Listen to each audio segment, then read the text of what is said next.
กินข้าวเสร็จก็กาแฟต่อเลยเนาะเฮ้ยอะไรอ่ะน้ำฮ้อนไงขี้อันนี้ขี้ไฟลงนี้เลยตั้งหลายเลยนี่แหละ ชีวิตคนนอนนาบรรยากาศมื้อนี้ดีขนาดเลยเบิ่งเลยลูกให้เพื่อนเบิ่งเนี่ยลมพัดวอยแต่เช้าเด้อ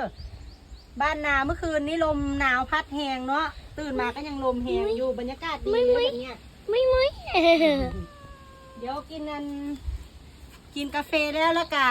ป้าน้อยกับสาวต้นหอมก็สิไปอันคุดกอข่าต่อเพราะว่ามื้อนี้เฮาสิม้างกอข่าเดิมแล้วเฮาสิเอาไปขยายพันธุ์ใหม่เนาะไปปลูกมั่งใหม่เพราะว่าตรงนั้นมันเป็นคันซะเดี๋ยวจากน้อยเฮาสิดันคันใหม่แปลงคันใหม่กินข้าวแล้วก็ขอกินกาแฟก่อนวันนี้นะ กาแฟยามเช้าแดดอ่อนๆบรรยากาศโคตรดีมื้อนี้น่ะต้องอยากกินข้าวอยู่โอ้แต่อันนี้ยังกินข้าวอยู่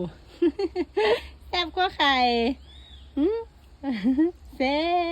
บโอเคเดี๋ยวจากนั้นเขากินกาแฟแล้วเขาก็สิไปเฮ็ดเวียกต่อเพราะมื้อนี้เบิ่งละบรรยากาศดีลมเย็นเนาะสดชื่นโอเคบ๊ายบาย